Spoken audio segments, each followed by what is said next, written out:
దేవుని నామమునకు స్తోత్రములు. ఈనాటి ధ్యానాంశము యెషయా చేత ప్రవచింపబడిన క్రీస్తు ప్రభువు నామావళిలో ఇది 3వ నామం అండి.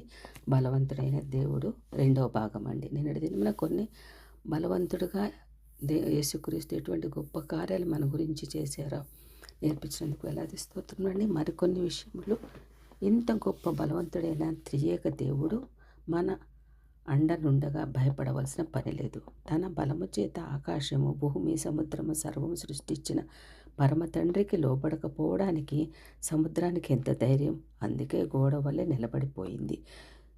తొలగి దారి ఇచ్చిందండి. నాడు ఇశ్రాయేలులకు, నేడు ఆయన అద్వితీయ కుమారుడైన క్రీస్తు మన రక్షణకు ఆధారమైన కోట గోడయే రక్షణ దుర్గమై ఉన్నాడండి. ఆయనను ఆశ్రయించి బలమును పొంద ప్రయత్నం చేద్దామండి.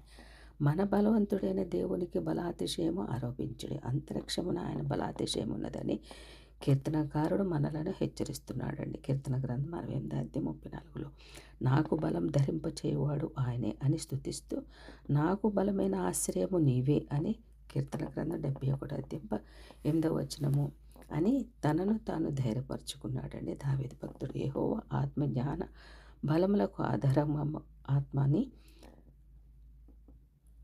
11:2లో యెషయా గ్రంథం ప్రవక్త విశదీకరించారండి. మన జీవితంలో దేవునికి బలాతిశయములను ఆరోపించకుండా ఇదంతా నా బలమే, నా ప్రభావమే అని గర్వించినచో నెబుకద్నెజరు రాజు వలె ప్రభావము, బలము తొలగింపబడి పశువుతో సమానులము అయిపోతామేమో జాగ్రత్త పడాలండి. దానియేలు గ్రంథం 4:32 ప్రభువు మీద నిన్ను నీవు హెచ్చించుకుంటే, ప్రభువును ఘనపరచుకుంటే బెల్షస్సరు రాజు వలె ప్రభు త్రాసులో తక్కువ తూయబడుతున్నామేమో జాగ్రత్త పడాలండి. దానియేలు గ్రంథం 5:23-26 అట్టి శిక్షణ తప్పించుకోవాలంటే పేతురు, యోహానుల వలె నజరేయుడైన యేసుక్రీస్తు నామమున ఘనపరచాలండి. ప్రభువును ఘనపరిచినందుననే కుంటివాని కాళ్ళు బలం కలిగింది. కాళ్ళకే కాదు, ఆత్మీయ బలము సమకూడిందని, రక్షణ బలము చేకూరిందని అపోస్తల కార్యములు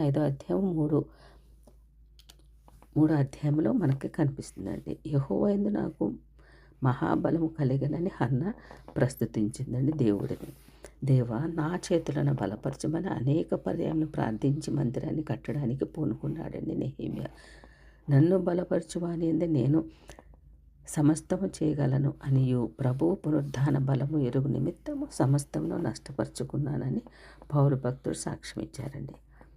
బిడ్డలారా, విశ్వాసులారా, భక్తులారా, అట్టి బలవంతుడైన గొప్ప దేవుడు నీకు బలము కలుగు నియమించి ఉన్నాడని కీర్తన గ్రంథం 68:20లో ప్రభువు నుండి గొప్ప బలమును, సంపూర్ణ దీవెనయు, అనంత రక్షణయు అందుకోవాలంటే ఒక్కటే మార్గం అండి. యెహోవా కొరకు ఎదురు చూచేవారు నూతన బలం పొందుతారు కనుక ఆయన కొరకు ఎదురు చూడాలండి. లోకరక్షకునిగా వచ్చి మన పాపశాప విమోచనమును గావించిన ఆ యేసుక్రీస్తు ప్రభువును ప్రార్థించుదామండి. మన సొంత శక్తి చేతనైనను భక్తి చేతనైనను కాక యేసుక్రీస్తు నామమున అని చెప్పి ఆయన నుండి బలం పొందుకుందామండి. సడలైన మోకాళ్ళను బలపరుచుకుందాం. ఆయన సేవలో సొమ్మసిల్లగా నడిచిపోదామండి. అలయక పరిగెత్తుదాం.